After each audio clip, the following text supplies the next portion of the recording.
Hi everyone, Miss Brandy here today, and I would like to read you one of our class favorite stories, which is about different animals and their animal characteristics, because as you know, we're all different, just like us humans and animals and insects, we're all different. And this one's called, What Do You Do With a Tail Like This?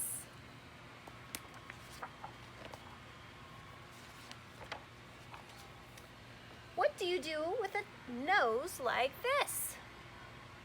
We have a nose here, they're nostrils.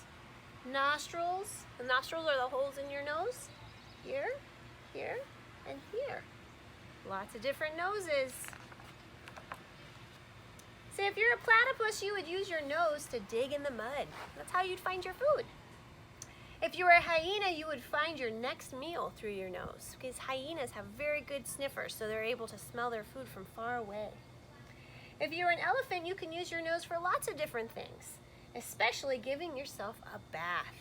One thing that's important to remember with elephants is they don't actually drink water through their nose. They suck it up like a straw, but then they shoot it into their mouth.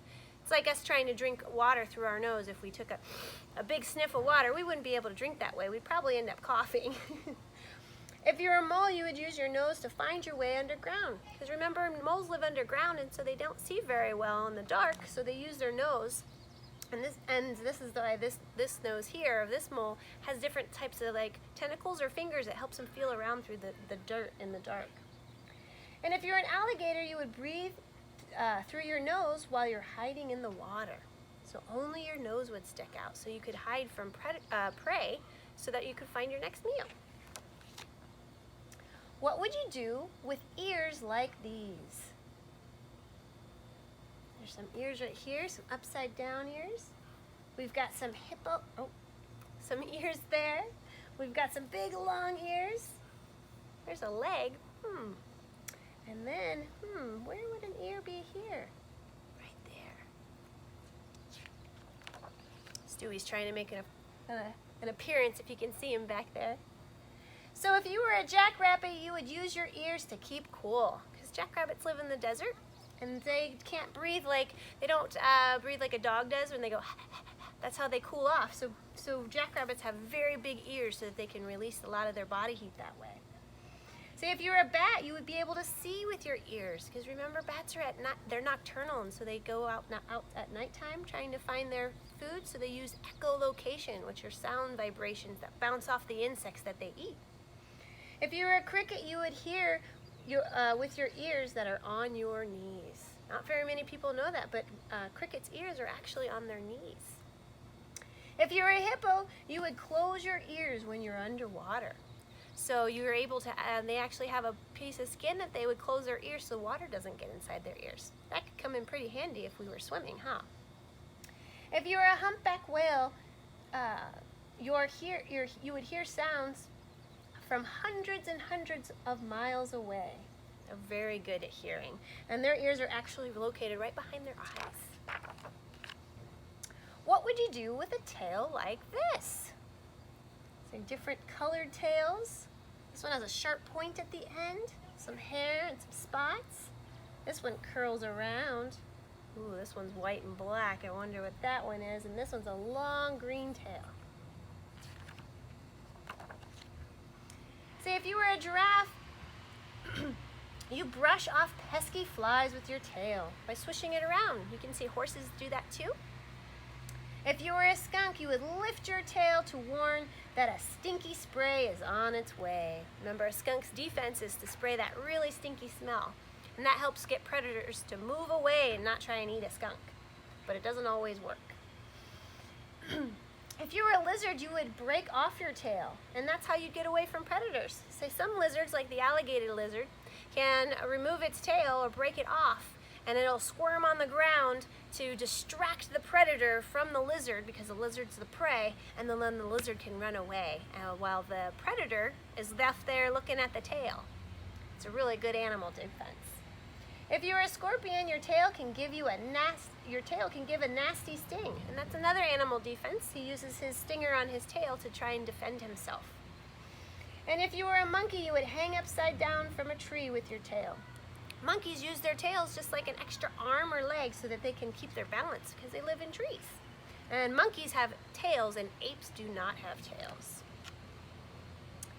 What would you do with eyes like these? Ooh, lots of different eyes. We've got a green fella here with an eye.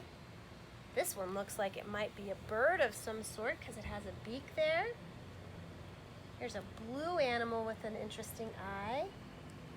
This fella here's got some pretty big eyes, and there's another lizard there. Say if you were an eagle, you could spot tiny animals from high above in the air. Because remember, an eagle, a bald eagle especially, they're predator animals or predator birds, so they hunt their meal. If you were a chameleon, you could look two ways at once. So I could look left and I could look right at the same time because their eyes move in different directions on their own. So you could look up, you could look down. Chameleon eyes are pretty interesting.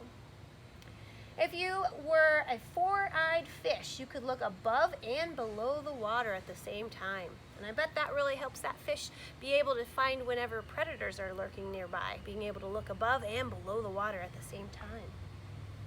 This fellow is interesting. He's a horned lizard. And if you were a horned lizard, you could squirt blood out of your eyes. It's another animal defense. It doesn't hurt the lizard by doing this, but it's another way to distract it from its predators. Just like the other lizard that will release its tail, like an alligator tail. Or sorry, an alligator lizard. If you were a bush baby, you could use your large eyes to see clearly at night. Which that tells us that it's a nocturnal animal, meaning that they come out during the nighttime and they sleep during the day when the sun's out. What do you do with feet like these? Here's some interesting feet. Got some toes here. Can't really tell if that one's got toes. Looks like it might have two toes. This one almost looks like a hand. This one has some blue coloring. Don't see blue feet very often. And this foot looks really long and skinny. Say if you were a chimpanzee, you could feed yourself with your feet because you've got an opposable thumb. And if you can look there, friends, there's no tail on that chimpanzee. That means it's an ape, not a monkey.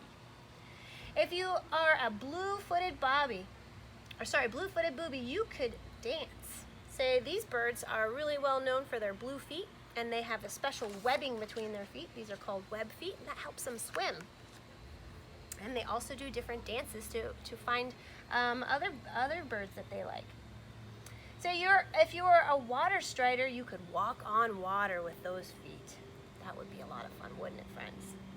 Say if you were a gecko, you could use your sticky feet to walk on the ceiling. Now that would be fun, wouldn't it? And if you were a mountain goat, you could leap from ledge to ledge with your feet. Say mountain goats have what's called a hoofed foot. So those are actually their toes, and their hooves are made out of nail bedding, just like ours. But they live up in the mountains, and they have to have incredible balance to be able to jump from rock to rock. What would you do with a mouth like this?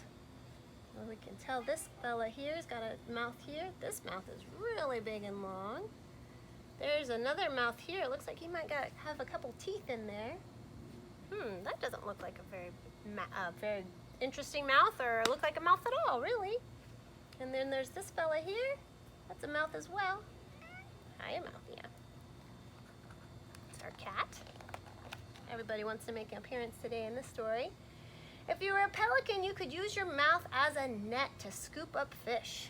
So that's a very, very big mouth, and that's how they're able to catch fish, like they're going fishing. That's their food that they eat, therefore they're a predator bird. If you were a mosquito, you would use your mouth to suck up blood. Their mouths are actually almost like straws, and they're able to suck up the blood whenever they're eating their meal. If you were an egg-eating snake, you would use your mouth to swallow eggs larger than your head. Could you imagine trying to swallow an egg that's larger than your whole head? That would be hard to do for us, but not so hard for a snake. If you were an anteater, you could capture termites with your long tongue. Anteaters are pretty interesting, so they can find the entrance to a nest or a colony of ants or termites, and then they could stick their tongue all the way down that hole to try and catch some different food for themselves. And if you were an archer fish, you could catch insects by shooting them down with a stream of water, almost like a squirt gun or a spray bottle. It shoots water up, catches that bug, and then the bug or insect falls down to the water, and then they can eat it. Pretty interesting predator, huh? And that's all of them. There's lots of other information there on the back, but I won't read that one to you. But I hope you found this book interesting, and we'll keep on reading more, friends. Hope you enjoy the sunshine today. Bye, guys.